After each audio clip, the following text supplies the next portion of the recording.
Hello and I welcome you all on keystone classes. तो आज हम करने वाले हैं अपनी टीएसएसबी पीवाईक्यू सीरीज के जो 2024 में क्वेश्चंस आए थे अभी, उसमें पांचवा हमारा पांचवी क्लास होगी मैथ की, फिफ्थ क्लास होगी मैथ की। इससे पहले हम 4 क्लासेस पीवाईक्यू इसमें कर चुके हैं जो हमारे फरवरी 2024 में पेपर हुए थे। ये उन्हीं के पेपर्स का सॉल्यूशन है। फरवरी अभी 16 तारीख को 15/2/2024 को पेपर हुआ था और 22 तारीख को 22 फेब को इसकी आंसर की रिलीज हुई थी। इसका हम पहला पार्ट करेंगे, अगली वीडियो में आपको सेकंड पार्ट मिलेगा। मतलब 20 क्वेश्चन इस पार्ट में हो जाएंगे और 20 अगले क्वेश्चन इस वाले पार्ट में हो जाएंगे। ठीक है, तो सीधा चलते हैं अपना मैथ की तरफ को। हमारा मैथ, एक second,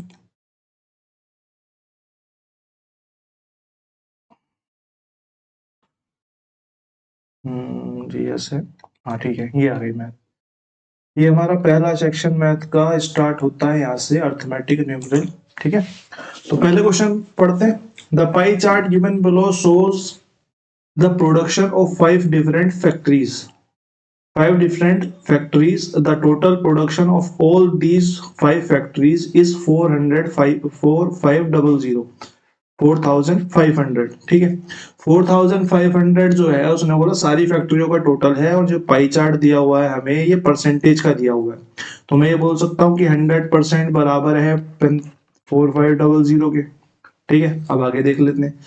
the production of a particular factory is shown as a percent of total production of all these 5 factories. मतलब 5 फैक्ट्रीज का जो टोटल प्रोडक्शन है वो 100% में बाइफरकेट करके पर उसका अलग अलग दे रखा है। ए का 15, बी का 35, सी का 25, डी का 8, ई का 17, और टोटल 5 का कितना है, 100% है। इसकी वैल्यू 4500 है। अब आगे देख लेते हैं क्वेश्चन ने पूछा क्या हमसे।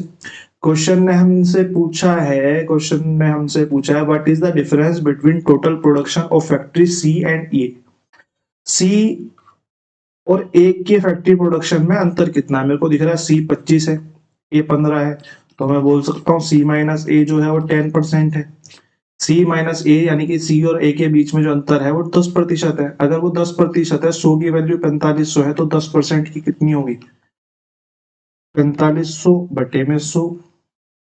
ठीक है, 4500/100, क्योंकि परसेंटेज से परसेंटेज ही निकालना है, और मल्टीप्लाई बाई 10।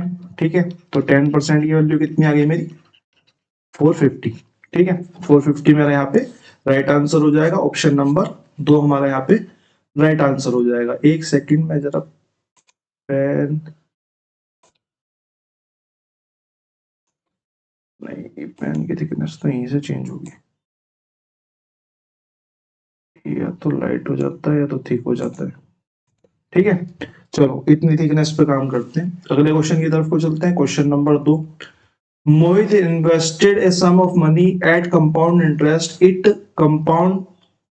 अमाउंटेड, इसका जो अमाउंट हो गया वो 4420 रुपए 2 साल में हो गया, और 4862 रुपए 3 साल में हो गया। ठीक है, find the rate of percent per annum. अब हमें कंपाउंड इंटरेस्ट के बारे में एक फैक्ट पता होना चाहिए। कंपाउंड इंटरेस्ट क्या होता है, अगर मैं जस्ट सपोज मान लो, मैं अमाउंट मान लेता हूं कि जो सम ऑफ मनी है एक्स है।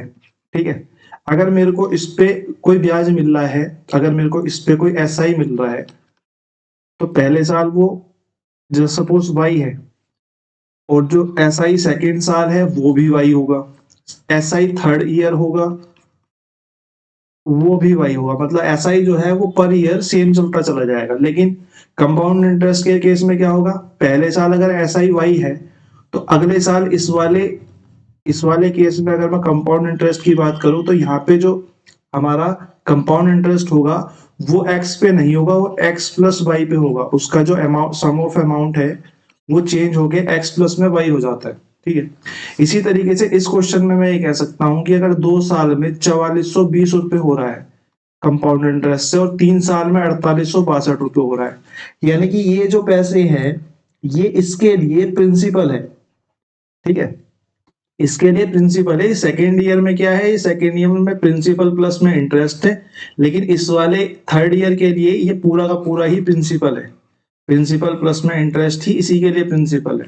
तो मैं ये कह सकता हूँ कि ये जो 4862 हो गए 4420 से, यानी कि 2, 4 और 4, 442 जो मिले मेरे को, वो 4420 में मिले होंगे। तो यहाँ से मैं परसेंटेज काउंट कर सकता हूँ, 10 से 10 खत्म, 4420 से 4420 खत्म, यानी कि 10% मेरा यहाँ से रेट आ जाएगा। आई होप आप लोगों को समझ में आ गया होगा मैं कहना क्या चाहता हूँ, वरना मैं एक बार दोबारा समझा देता हूँ।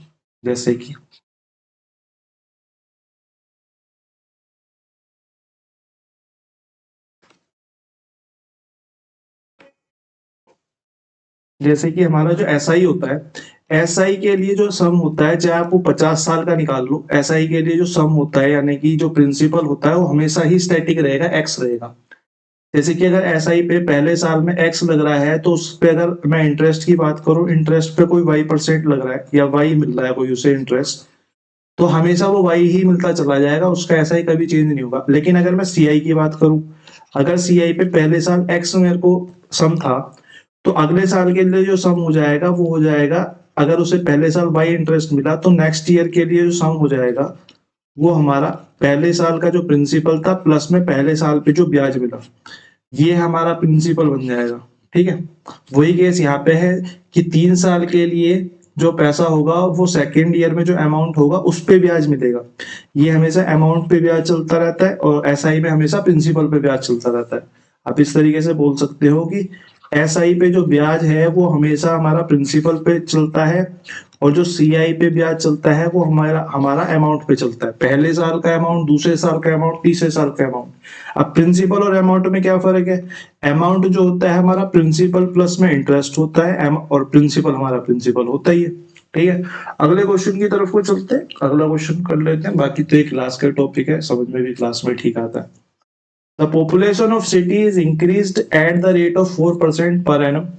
If the present population of the city is 16900, then what was its population in population 2 years ago? 2 साल पहले की जनसंख्या पूछी है।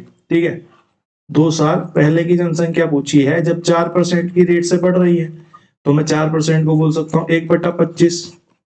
बढ़ रही है तो मैं बोल सकता हूँ 26/25 हो रही है। अगर पीछे की जनसंख्या पूछी है तो हमें पता है हमें क्या करना होता है, हमें उल्टा करके मल्टीप्लाई कर देना होता है। अब ये 25% की है, ये 26% की है, और हम पीछे जा रहे हैं तो 25, और ये 26% की हो जाएगी और पीछे जाएंगे तो 25। अगर आगे की बात कर रहा होता तो ये हो जाता 1699 आज के बाद की, ये आगो की बात कर रहा है। अगर आज से 2 साल बाद की बात कर रहा होता तो हम यहाँ पे 26/25 मल्टीप्लाई कर देते, बढ़ती हुई निकल जाती, पीछे घटती हुई निकलेगी। तो हम यहाँ से अगर काटते हैं तो 13×2 = 26, 13×2 = 26, ये पूरा खत्म। 100 और 4 से ये 25, और 25 × 25 ये हमारा होता है 15,625। हमारी यहाँ पे पॉपुलेशन निकल के आ गई 2 साल पीछे, 2 साल पहले, यानी कि ऑप्शन नंबर 4 हमारा यहाँ पे राइट आंसर हो गया। क्वेश्चन नंबर 3 की तरफ को चलते हैं। क्वेश्चन नंबर 3 क्या कह रहा है हमारा? क्वेश्चन नंबर 3 हमारा कह रहा है broker charges a commission of 4% on all orders above 6000। 6000 के ऊपर 4% on all orders up to 6000, मतलब 6000 रुपए तक वो 4% का चार्ज करता है। फिर उसने बोला 6000 प्लस पे एक्सीडिंग 6000, 6000 प्लस पे 6000 प्लस पे वो 2% का चार्ज करता है। ही रेमिट्स 31240 टू हिज क्लाइंट्स, वो अपने क्लाइंट को इतने रुपए देता है आफ्टर डिडक्टिंग हिज कमीशन, यानी कि इसमें से उसने अपना कमीशन काट लिया। अगर इसमें से उसने अपना कमीशन काट लिया तो अगर मैं इस वाली कंडीशन के हिसाब से देखूं तो ये प्राइस 98% होना चाहिए।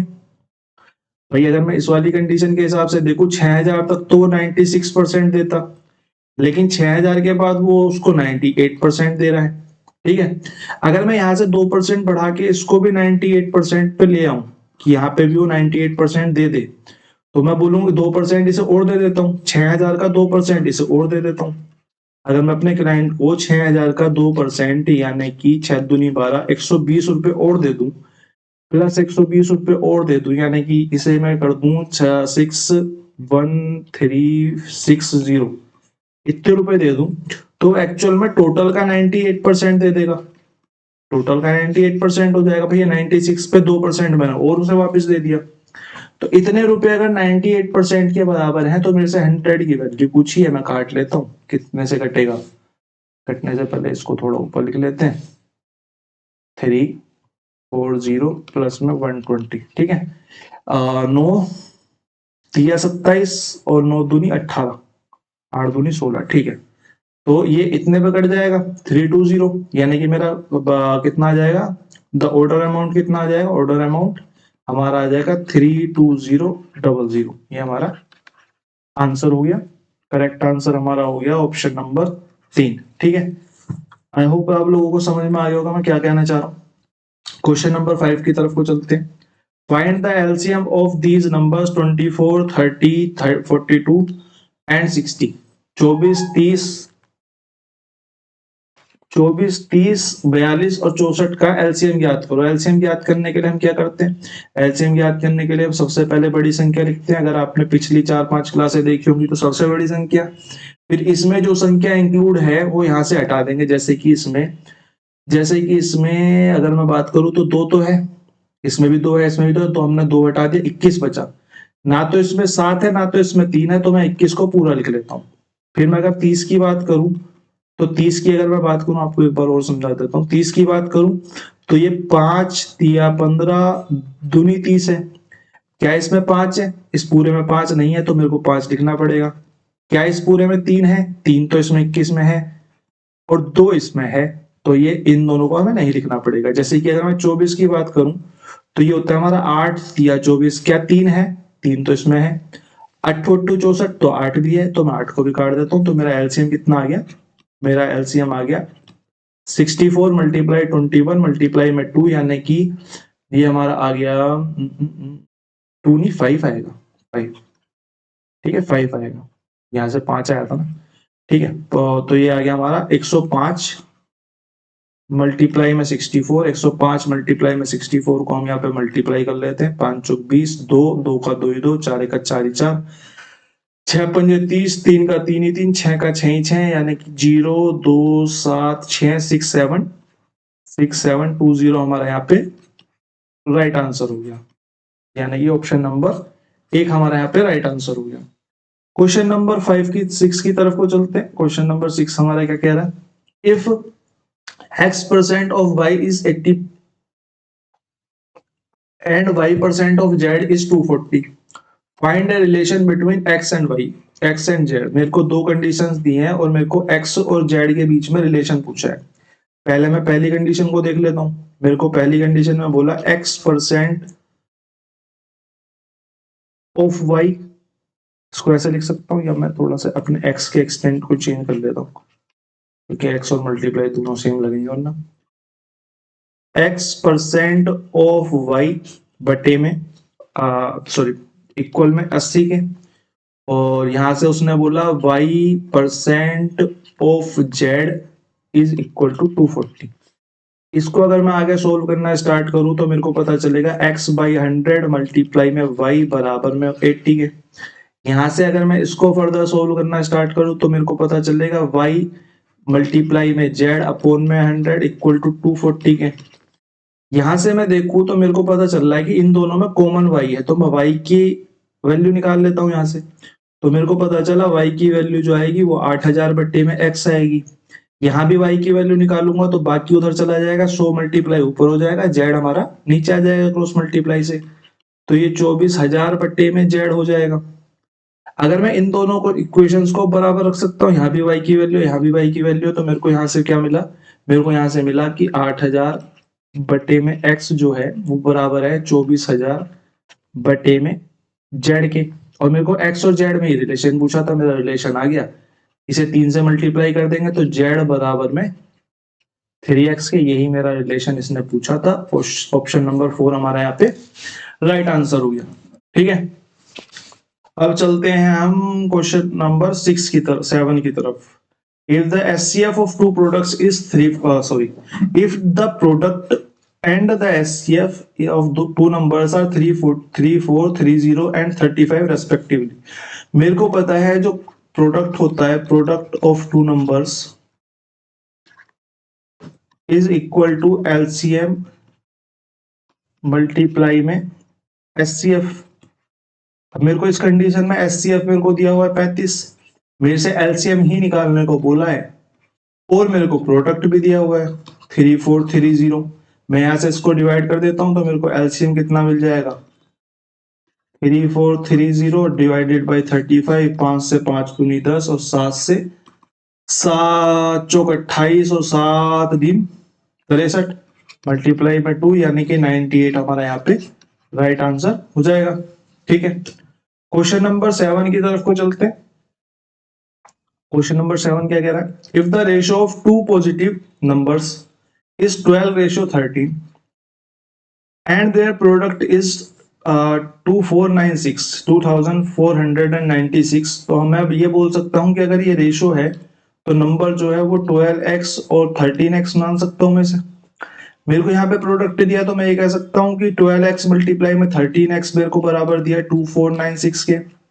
तो यहाँ से x स्क्वायर हो गया और 12 और 13 को मैं उधर ले जाता हूँ मल्टीप्लाई में डिवाइड में 2496 अपॉन में 12 मल्टीप्लाई में 13, इससे मैं इसको काटूंगा तो 12 दूनी 24 और नहीं चलेगी माननी तो 0, 12 अट्ठे 96 और 13 से काटूंगा तो 13 एकम 13, 13 छीं 78 यानी कि मेरे को मिल गई यहाँ पे एक्स स्क्वायर की वैल्यू 16। तो एक्स की वैल्यू यहाँ से 4 आ जाएगी। अब मेरे से पूछा गया then the greatest number of 13x, इस 13x की वैल्यू कितनी हो जाएगी 13 मल्टीप्लाई में 4, 13 चौक 13 चौका 52 हमारा राइट आंसर हो जाएगा ऑप्शन नंबर 4। ठीक है, क्वेश्चन नंबर 9 की तरफ को चलते हैं। क्वेश्चन नंबर 9 हमारा कह रहा है कि ऐड दिस एंड दिस। ठीक है, इस और इसको ऐड करो तो मैं 12:9 को क्या लिख सकता हूँ 12 मल्टीप्लाई में 3 प्लस में 20 अंडर रूट में 16 को मैं क्या लिख सकता हूँ 20 मल्टीप्लाई में 4। इसी तरीके से मैं इसको लिख सकता हूँ 10 मल्टीप्लाई में 3 माइनस 6 मल्टीप्लाई में 4। अगर मैं इसको यहाँ पे सोल्व करूं तो ये मेरे को मिलेगा 36 प्लस में 80 और अगर मेरे को जोड़ने को कहा है ऐड करने को कहा है दोनों को तो प्लस में 30 माइनस में 6 चौक 24 यहां से मेरे को मिला 116 प्लस में 6 यहां से 6 मिला तो मेरे को यहाँ पे 122 आंसर मिल गया। ठीक है, क्वेश्चन नंबर 9 हमारा खत्म हो गया। क्वेश्चन नंबर 10 की तरफ को चलते हैं। क्वेश्चन नंबर 10 हमारा एक बार पढ़ लो, अच्छा क्वेश्चन है, 30 सेकंड का टाइम लो तो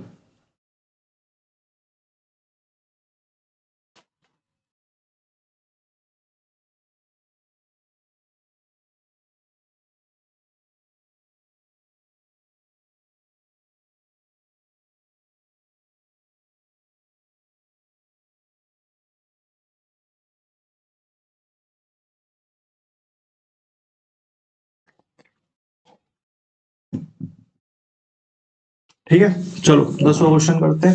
735 was divided among A, B, C, D, E. The sum received by them was in ascending order and in arithmetic progression। अभी इसमें यही की लाइन है, इस क्वेश्चन ने जो बोला है उसको करना कैसे।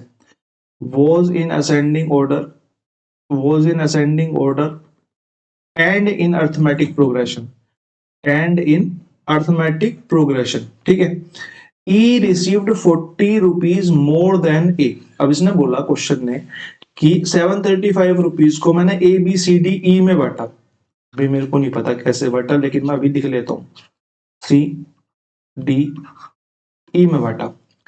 तो जो सम रिसीव हुआ उनके द्वारा वो क्या है, वो असेंडिंग ऑर्डर में यानी कि बढ़ते हुए क्रम में है, यानी कि A से E तक वो बढ़ता हुआ जा रहा है। और बढ़ता हुआ कैसे जा रहा है, अर्थमेटिक प्रोग्रेशन में बढ़ता हो जा रहा है। मैंने मान लिया इनके पास कोई भी एक अमाउंट इन सबको रिसीव हुआ और उसके बाद वो अर्थमेटिक प्रोग्रेशन में बढ़ता चला गया। कोई बेसिक अमाउंट था, मैंने x मान लिया, इसको भी x मिला है, इसको भी x मिला है, इसको भी x मिला है, इसको भी x मिला है। अब वो बढ़ता हुआ चला गया असेंडिंग ऑर्डर में, यानी कि इस x से इस b के लिए यहाँ पे कुछ बढ़ गया अर्थमेटिक प्रोग्रेशन में। अर्थमेटिक प्रोग्रेशन का मतलब 1 2 3 4 5 ये अर्थमेटिक प्रोग्रेशन। ठीक है, अर्थमेटिक प्रोग्रेशन में इसको एक y प्लस मिल गया, तो अगर इसको y प्लस मिला है तो इसको 2y प्लस मिलेगा।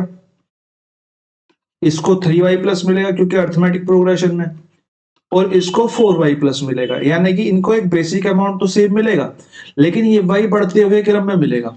ठीक है, ऐसे बोल सकता हूं। ठीक है, अब उसने बोला ई रिसीव्ड 40 रुपीज मोर देन ए। ई को जो है, ई को जो है वो ए से 40 रुपीज मोर मिले, 40 रुपए एक्स्ट्रा मिले। मेरे को तो दिख रहा है ये एक्स एक्स तो दोनों में सेम है, तो ये 4y की ही वैल्यू 40 बोल रहा है, 4y की वैल्यू 40 बोल रहा है, यानी कि y की वैल्यू मेरे पास यहां से 10 आ गई। अगर मेरे पास y की वैल्यू 10 आ गई तो मैं इस x की वैल्यू निकाल सकता हूं। तो मैं अगर बोलूं तो टोटल जो है इनके जो अमाउंट का है वो होगा 1x 2 3 4 5x प्लस में, अगर मैं y को जोड़ू तो 4y 3 7y 2 9y और एक 10y। इसी की वैल्यू मेरे को 735 दी हुई है क्वेश्चन में। तो अगर मैं 5x को, तो मेरे को 5x की तो वैल्यू नहीं पता यहाँ पे, तो मेरे को 5x की ही वैल्यू निकालनी है। तो प्लस में 10y को मैं बोल सकता हूँ 10 मल्टीप्लाई में 10 इज इक्वल टू 735। तो 5x यहाँ से 100 माइनस जाएगा तो ये 635 हो जाएगा। तो x की वैल्यू कितनी आ जाएगी, 5 एकम 5, कितना बच गया 1, 5 दूनी 10 और 5 सत्ते 35। x की वैल्यू 127 आ गई। क्वेश्चन में पूछा गया how much did receive B receive, sorry D नहीं, बी रिसीव्ड, बी को कितना मिला, बी को मेरे को यहां दिख रहा है कि x प्लस में y मिला, बी को x प्लस में y मिला। हमने यहां से x की वैल्यू निकाली 127 और यहां से y की वैल्यू निकाली 10। तो x की वैल्यू 127 प्लस में 10 बी को मिला, यानी कि 137 हमारा राइट आंसर हो जाएगा, ऑप्शन नंबर 3। ठीक है, ऑप्शन नंबर 3 हमारा यहाँ पे राइट आंसर हो जाएगा। अगले क्वेश्चन की तरफ को चलते हैं। अगला क्वेश्चन हमारा क्या कह रहा है, थोड़ा सा लैंग्वेज इसकी टफ है, अगर नोट डाउन कर सकते हो तो इसको नोट डाउन करके रख लेना, वरना आपको ये क्वेश्चन आपके ग्रुप में मिल जाएगा। ठीक है, question number 10, question number 11, average of 6 number is 42 if each number is multiplied by 4। हमें पता है कि जो भी हम एवरेज के साथ, जो भी हम नंबर्स के साथ करेंगे वही सेम चीज एवरेज के साथ हो जाएगी। अगर हम नंबर्स को 4 से मल्टीप्लाई कर रहे हैं तो एवरेज भी 4 से मल्टीप्लाई हो जाएगा। तो हमारा आंसर कितना आ जाएगा, 168 हमारा राइट आंसर हो जाएगा, ऑप्शन नंबर 4। बहुत पुराना क्वेश्चन है। ठीक है, if the price of product, price of product, ठीक है जरा जीरो पे ले लेते हैं। If the price of product is first decrease, यानी कि माइनस हुआ 30, इंक्रीज बाई 20, फिर उसके बाद इंक्रीज हुआ 20, what is the percentage change in the price. हमें पता है इसको हमें कैसे करना है, हमको इसको a प्लस बी वाले फॉर्मूले से करना है। बस a और b की जगह जैसे जैसे वैल्यू दिए वैसे वैसे डालते चलो जाओ। ये डिक्रीज 30 है, यानी कि माइनस का 30, प्लस में इंक्रीज 20 है तो प्लस का 20, प्लस माइनस जो भी अंदर से बाहर आएगा, माइनस का 30 मल्टीप्लाई में प्लस का 20 डिवाइडेड बाई 100, और 2 जीरो से ये 2 जीरो कट हो गई, 30 और 20 ये हो गए हमारे, ये माइनस का 30 है प्लस का है, तो यहाँ पे मेरे को माइनस का 10 बचा।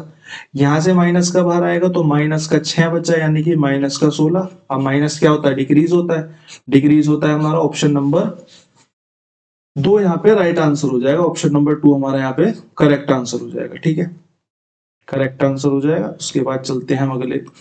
एक तो ये बीच का नहीं आता, मतलब मेरे को समझ में नहीं आता पॉइंटर इतना पतला और मोटा ही क्यों है। चलो कोई बात नहीं, क्वेश्चन नंबर 13 की तरफ को चलते हैं। The difference between simple interest and compound interest on a certain some of money in 2 years is 2000 if the rate of interest is 40%। अब इस क्वेश्चन को हम कैसे डील करेंगे। अगर आपने कंपाउंड इंटरेस्ट या सिंपल इंटरेस्ट किसी अच्छे से पढ़ा है, बहुत अच्छे से पढ़ा है, तो आपको समझ में आ जाएगा तरीका, वरना फिर आप वैसे करते रहेंगे जैसे करते रहते हैं, है ना। तो अगर मैं देखूं सिंपल इंटरेस्ट और कंपाउंड इंटरेस्ट है, मैंने ये पहले ही बोला था भाई, मैं सिंपल इंटरेस्ट और कंपाउंड इंटरेस्ट लिख लेता हूं। अगर पहले साल मेरे को 40% सिंपल इंटरेस्ट मिल रहा है तो मेरे को 40% ही दूसरे साल मिलेगा। मैंने अभी पीछे क्वेश्चन में बोला था हमेशा सिंपल इंटरेस्ट सेम रहता है, लेकिन कंपाउंड इंटरेस्ट के केस में क्या है, ये पहले साल तो 40% मिलेगा, लेकिन ये अगले साल जो होगा वो 140 का 40% मिलेगा, 140% का 40% मिलेगा, यानी कि अगर मैं बात करूं तो 14 चौका 56 मिलेगा। ठीक है, यहाँ पे 56% मिलेगा। या फिर मैं इसे बोलूं तो 40% का 40% इसे एक्स्ट्रा मिलेगा। अगर मैं 2 से 2 काट दूं तो 16% एक्स्ट्रा मिलेगा या 56% टोटल मिलेगा। अब 16%। अब मेरे को एक बात बताओ, अगर मैं टोटल करके ना लिखूं और सीधा ये लिखूं, आप लोगों को समझ में आ जाएगा कि 40 तो ये कट ही जाएगा, इसमें से 40 एक और ये कट जाएगा, 16% ये जो है यही एक्स्ट्रा है। और मेरे को इसने इसी की कीमत दी है कि 2 सालों में जो डिफरेंस है वो 2000 आ जाता है। मेरे को 16% की वैल्यू दी है 2000। If the rate what is the sum पूछा है मेरे से, 100% की वैल्यू पूछी है। मैं निकाल देता हूँ, 2000 बटे में 16 मल्टीप्लाई में 100, इससे ये कटेगा 25 और इससे एक बार ये 25, 25 25 625 दूनी 1250 और एक जीरो आ जाएगी, हमारा 12,500 रुपए। ऑप्शन नंबर एक यहाँ पे राइट आंसर हो जाएगा। आई होप आप लोगों को समझ में आ गया होगा, वरना आप बेसिक मेथड से भी कर सकते हो। इसका सॉल्यूशन भी आपको मिल जाएगा। ठीक है, इसका सॉल्यूशन भी मैं डलवा दूंगा।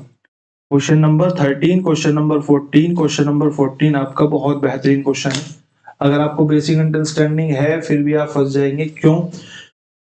क्योंकि बोर्ड मास के रूल के हिसाब से सबसे पहले हमें ऑफ यहाँ पे क्लियर करना होता है। सबसे पहले हम बोर्ड मास के हिसाब से यहाँ पे ऑफ को क्लियर करेंगे। ठीक है, लेकिन आप फिर भी फंस जाओगे। देखो मैं बताता हूँ कैसे।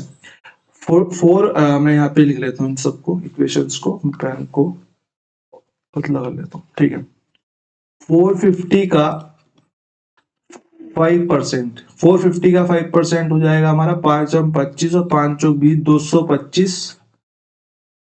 और इस 10 की जगह मैंने ये लगा दिया।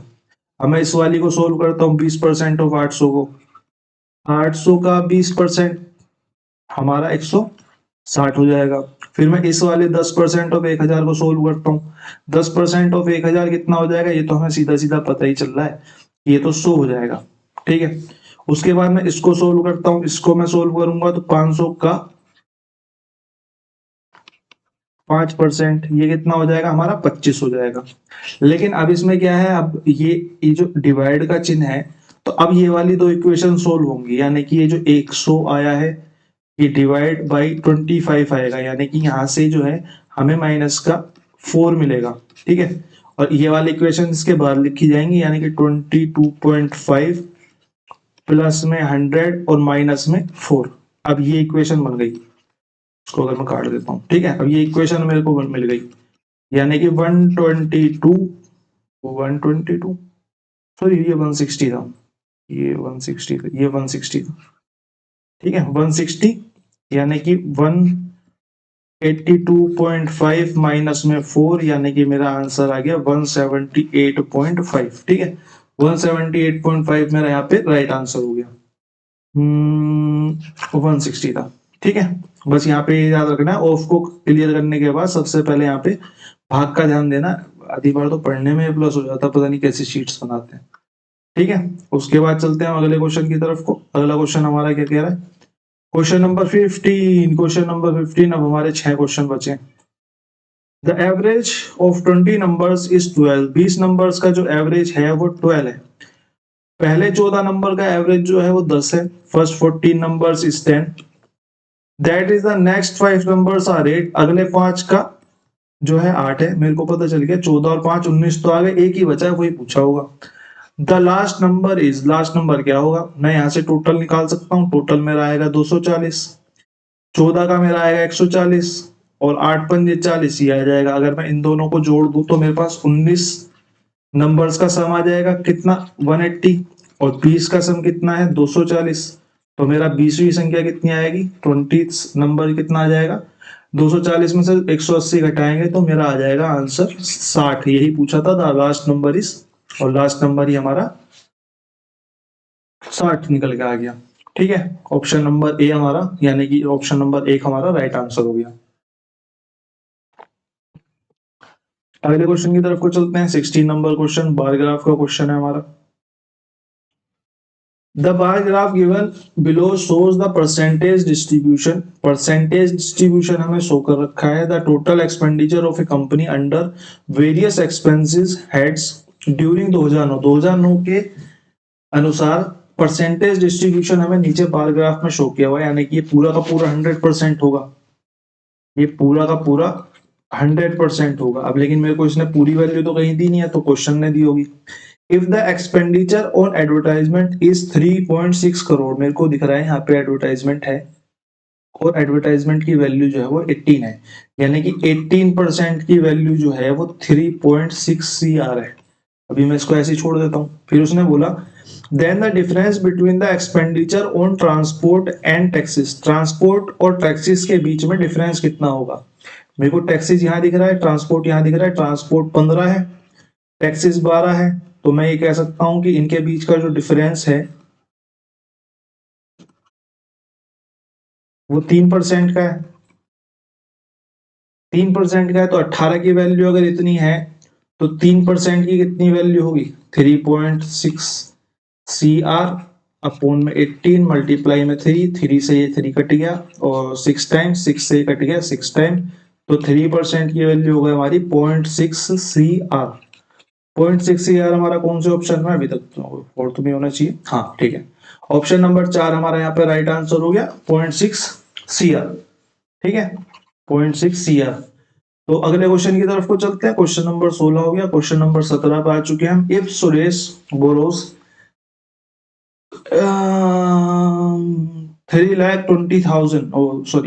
32,000 rupees from Mohit at the rate of 6% simple interest. 6% simple interest पे उसने उठाए. At the end of 4 year how much interest Suresh has to pay along with the principal amount. मेरे को कुछ नहीं बोला है, तो मेरा ये सिंपल इंटरेस्ट का क्वेश्चन है, ना कि कंपाउंड इंटरेस्ट का. ठीक है, अब उसने बोला 4 साल के बाद उसे ब्याज के साथ कितने रुपए देने होंगे. भाई मेरे को पता चला कि 6% वो पर ईयर ले रहा है, तो 4 साल में 24% ले लेगा. अगर 24% ले लेगा तो अगर मैं अमाउंट की बात करूं, प्रिंसिपल अमाउंट की, कितना अमाउंट हो जाएगा, तो वो 100% तो अपने आप में प्रिंसिपल देगा और 24% ये देगा, यानी कि टोटल 124% देगा. जहां की मेरे को पता है कि उसने 32,000 रुपए लिए थे जिसकी वैल्यू 100% थी, तो मैं 124 की निकाल दूंगा. 2 जीरो से 2 जीरो काट देंगे और भाई देखो यहां से हमारा ऑप्शन कट हो जाएंगे. इतना छोटा तो नहीं होगा, ये तो खाली हमें प्रिंसिपल ही दिख रहा है. प्रिंसिपल ही 32,000 है, तो 32,000 से तो प्लस ही होगा. और जो पहला अंक आएगा वो 4 दूनी 8 आएगा. 4 दूनी 8 आएगा, तो ऑप्शन नंबर 1 हमारा यहाँ पे राइट आंसर हो जाएगा 39680. बाकी कैलकुलेशंस आप अपने आप कर सकते हैं, क्योंकि कैलकुलेशंस तो पेपर में आपको ही करनी है. मुझे अपनी करनी है, आपको अपनी करनी है, तीसरे आदमी को तीसरी अपनी करनी है. तो कैलकुलेशंस आप कर लीजिए, कॉन्सेप्ट कराने का काम मेरा है. क्वेश्चन नंबर 18 की तरफ को चलते हैं. If the sum of two numbers is 19 and their product is 52. Sum of two numbers are 19. मैंने मान लिया नंबर जो है वो x है और y है. अगर x और y है तो सम मेरे को 19 दिया हुआ है और एक्स वाई मेरे को 52 दिया हुआ है. ठीक है, अब आगे देखते हैं. Then what will be the sum of their reciprocals. Reciprocals क्या होते हैं, संख्याओं का उल्टा, यानी कि 1/x बटे में 1/y का जो सम है ये पूछा हुआ है, ये कितना होगा. अगर मैं इसे आगे बोलूं तो अगर मैं इनका एलसीएम ले लूं तो एलसीएम मेरा आएगा xy और ये y प्लस में x हो जाएगा. ठीक है, इसी को मैं x प्लस में y भी बोल सकता हूँ. x प्लस में y और xy की वैल्यू मेरे से पूछी है. अब मेरे को x प्लस में y और xy की वैल्यू तो यहाँ से ही पता है, तो मैं इसकी वैल्यू यहाँ पे 19 डाल देता हूँ और इस xy की वैल्यू यहाँ पे 52 डाल देता हूँ. यही मेरा यहाँ पे आंसर हो जाएगा. ऑप्शन नंबर 2 हमारा यहाँ पे करेक्ट आंसर हो गया. चुटकियों का सवाल था अगर आता तो. ठीक है, when a plot is sold for rupees 24,600 the owner loses 20%. 24,600 रुपए में बेचने पर 24,600 रुपए में बेचने पर ओनर को 20% का लॉस होता है. तो मैं ये कह सकता हूँ कि एक्चुअल में प्राइस का 80% जो है वो मेरे को 24,600 दिया हुआ है. ठीक है भाई, लॉस हो गया ना. 100% था 20% का लॉस हो गया तो 80% रह गया. 20% माइनस हो गए तो 80% रह गए. तो 80% की वैल्यू मेरे को ये दी हुई है.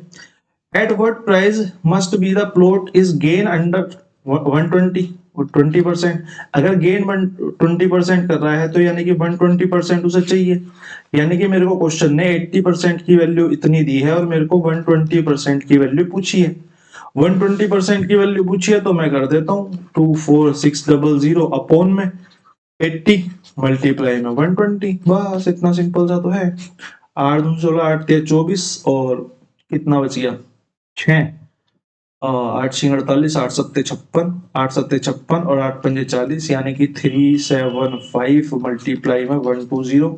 इसको तो करना पड़ेगा 375, 5 दूनी 10 की 0, एक हासिल, 7 दूनी 14, 7 दूनी 14, 7 दूनी 14 एक 15 का 5 लगा, एक हासिल, और 3 दूनी 6 और एक 7। कुछ गड़बड़ कर रहा हूँ नहीं तो 5 7 3 0 0, 7 दूनी 14 एक 15 का 5, एक हासिल, 4, 45,000 हो जाएगा। अरे रुको भाई, क्या कर दिया, कुछ तो गड़बड़ करिए, रुक जाओ, एक बार दोबारा मिटा के कर लेते हैं। इस पूरे को भी मिटा देते हैं। यहाँ तक हमारा ठीक है, ठीक है, यहाँ तक हमारा ठीक है। तो 120 80% की वैल्यू हमारी 24600 हो गई, तो हमें 120% की निकालनी है।